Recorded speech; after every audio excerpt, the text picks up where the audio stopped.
আসসালামু আলাইকুম ওয়া রাহমাতুল্লাহি ওয়া বারাকাতুহু। প্রিয় ভাই ও বোনেরা, আপনারা কেমন আছেন?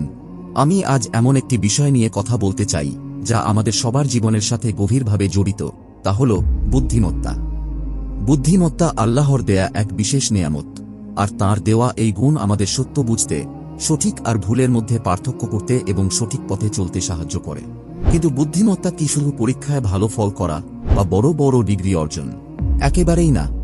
আমাদের বুদ্ধিমত্তা শুধুমাত্র মস্তিষ্কের কাজ নয়, এটি আমাদের আধ্যাত্মিক বিশ্বাস, মানসিক সুস্থতা এবং সামাজিক সম্পর্কের প্রতিফলন। এটি আমাদের চরিত্র গঠনের অংশ। আমরা মুসলিম হিসেবে এই বুদ্ধিমত্তাকে আল্লাহর সন্তুষ্টি অর্জনের জন্য, তাঁর সৃষ্টির কল্যাণে এবং নিজেদের আত্মশুদ্ধির জন্য ব্যবহার করব। এটাই আমাদের চূড়ান্ত দায়িত্ব। কিন্তু আমাদের মনে রাখতে হবে, কিছু বিষয় আছে যা বুদ্ধিমান ব্যক্তি কখনোই অন্যের সাথে শেয়ার করেন না। এই বিষয়গুলো আমাদের জন্য ক্ষতিকর, অপ্রয়োজনীয় কিংবা অশোভনীয়।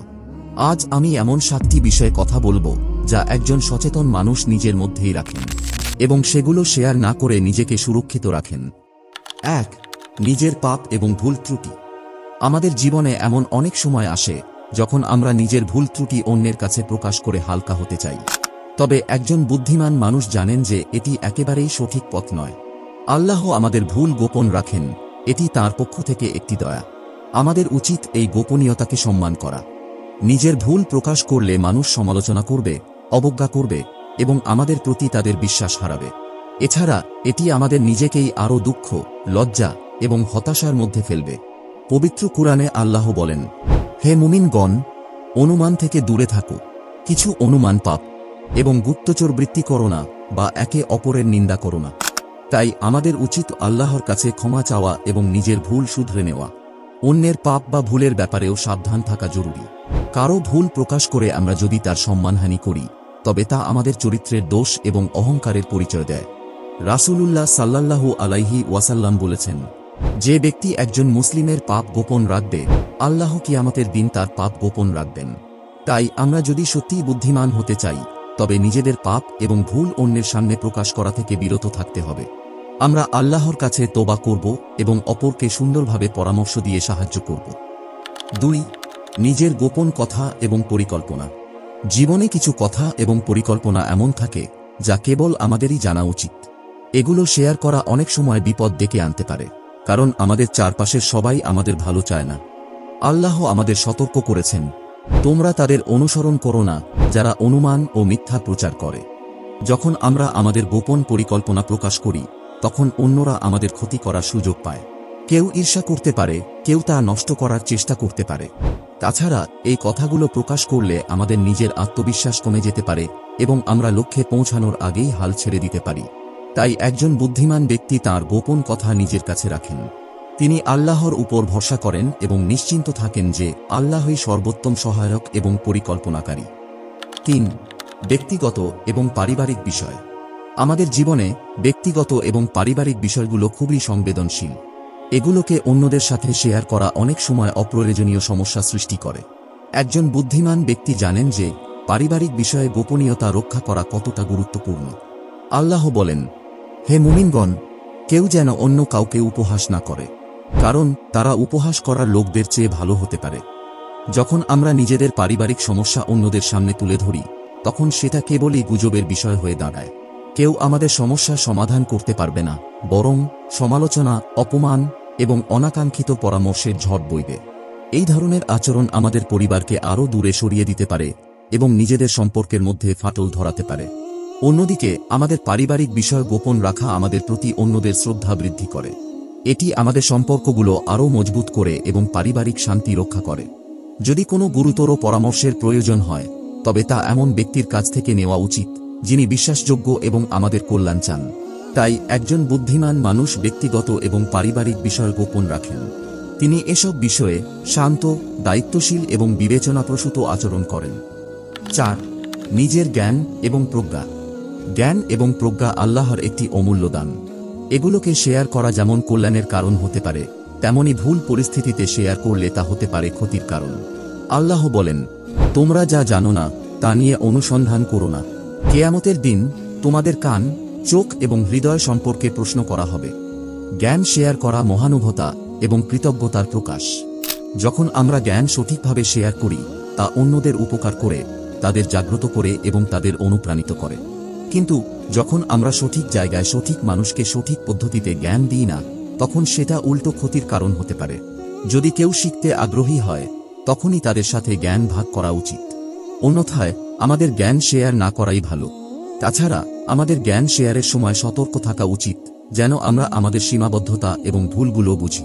তাই একজন বুদ্ধিমান ব্যক্তি নিজের জ্ঞান এবং প্রজ্ঞা সঠিক সময়, সঠিক স্থানে এবং সঠিক ব্যক্তির জন্যই ব্যবহার করেন। 5. সম্পদ এবং দান। আমাদের সম্পদ এবং দান আমাদের জীবনের একটি গুরুত্বপূর্ণ দিক। আল্লাহ আমাদের সম্পদ দিয়েছেন পরীক্ষা করার জন্য এবং দানকে করেছেন আখিরাতের পাথেয়। তবে এই বিষয়গুলো শেয়ার করার ক্ষেত্রে বুদ্ধিমত্তার প্রয়োজন। আল্লাহ বলেন, তোমরা যদি তোমাদের দান প্রকাশ করো তবে তা ভালো, কিন্তু যদি গোপনে গরিবদের দান করো তবে তা তোমাদের জন্য আরও ভালো, এবং এটি তোমাদের কিছু পাপ মুছে দিবে। যখন আমরা আমাদের সম্পদ এবং দান নিয়ে অহংকার করি বা অন্যের সামনে তা প্রকাশ করি, তখন এটি আমাদের জন্য বিপদের কারণ হয়ে দাঁড়াতে পারে।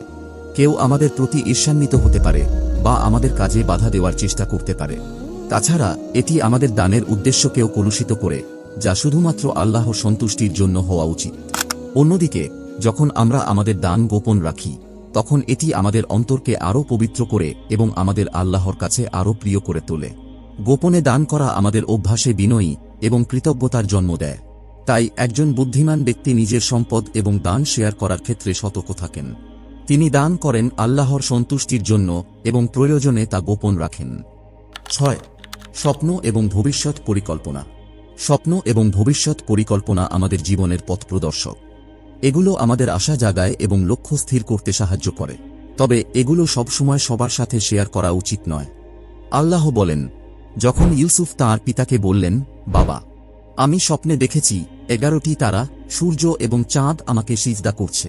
তখন পিতা বললেন, বাবা, তোমার এই স্বপ্ন তোমার ভাইদের বলো না, তারা তোমার বিরুদ্ধে ষড়যন্ত্র করবে।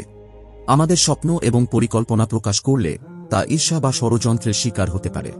অন্যরা আমাদের পরিকল্পনার পথে বাধা সৃষ্টি করতে পারে অথবা আমাদের আশা নষ্ট করে দিতে পারে। তবে যখন আমরা এই স্বপ্ন এবং পরিকল্পনা আমাদের কাছে রাখি এবং আল্লাহর সাহায্য চাই, তখন এগুলো বাস্তবায়নের সম্ভাবনা বৃদ্ধি পায়। এটি আমাদের দৃঢ়তা এবং আত্মবিশ্বাস বাড়ায়। তাই একজন বুদ্ধিমান ব্যক্তি তার স্বপ্ন এবং ভবিষ্যৎ পরিকল্পনা শেয়ার করার আগে 2 বার ভাবেন। তিনি আল্লাহর উপর ভরসা করেন এবং পরিকল্পনাগুলো বাস্তবায়নে নিরলস পরিশ্রম করেন। 7. মতামত এবং বিশ্বাস। আমাদের মতামত এবং বিশ্বাস আমাদের ব্যক্তিত্বের পরিচয় দেয়। এগুলো প্রকাশ করার সময় সতর্কতা প্রয়োজন, কারণ এটি আমাদের সম্পর্ক এবং পরিবেশে প্রভাব ফেলে। আল্লাহ বলেন, তোমরা কিতাবধারীদের সাথে উত্তম পদ্ধতিতে বিতর্ক করো, কিন্তু যারা অন্যায় আচরণ করে তাদের ছাড়া, এবং বলো, আমরা বিশ্বাস করি যা আমাদের প্রতি এবং তোমাদের প্রতি অবতীর্ণ হয়েছে। যখন আমরা আমাদের মতামত এবং বিশ্বাস অন্যের উপর চাপিয়ে দিই, তখন এটি অহংকার এবং অসহিষ্ণুতার পরিচয় দেয়। এটি অন্যদের আঘাত করতে পারে এবং সম্পর্ক নষ্ট করতে পারে। অন্যদিকে যখন আমরা আমাদের মতামত এবং বিশ্বাস সঠিক পদ্ধতিতে শেয়ার করি, তখন এটি আলোচনার পথ খুলে দেয়, জ্ঞান বৃদ্ধি করে এবং সম্পর্ক উন্নত করে। তাই একজন বুদ্ধিমান ব্যক্তি তার মতামত এবং বিশ্বাস প্রকাশ করার সময় ধৈর্য, নম্রতা এবং বিনয়ের সাথে কাজ করেন। এই 7টি বিষয়, নিজের পাপ, গোপন কথা, পারিবারিক বিষয়, জ্ঞান, সম্পদ, স্বপ্ন এবং মতামত, একজন বুদ্ধিমান মানুষ সঠিক সময় এবং সঠিক পদ্ধতিতে শেয়ার করেন। তিনি সবসময় আল্লাহর উপর ভরসা করেন এবং নিজের অন্তর ও কর্মশক্তি আল্লাহর সন্তুষ্টির জন্য ব্যবহার করেন। আল্লাহ সুবহানাহু ওয়া তাআলা বলেন, যারা কথা শোনে এবং তার মধ্যে যা উত্তম তা অনুসরণ করে, তারাই সেই ব্যক্তি যাদের আল্লাহ হেদায়েত দিয়েছেন এবং তারাই বুদ্ধিমান। আসুন আমরা আমাদের জীবনে এই শিক্ষাগুলো প্রয়োগ করি এবং আল্লাহর সন্তুষ্টি অর্জনের জন্য নিজেকে গড়ে তুলি। আপনাদের প্রতি অনুরোধ, যদি এই ভিডিওটি আপনার ভালো লেগে থাকে এবং আপনি উপকৃত হন, তবে অবশ্যই লাইক, কমেন্ট এবং শেয়ার করবেন। এতে অন্যরাও এই শিক্ষাগুলো গ্রহণ করতে পারবেন এবং আমাদের পরবর্তী ভিডিওগুলোর জন্য আপনাদের মতামত এবং সমর্থন আমাদের অনুপ্রাণিত করবে।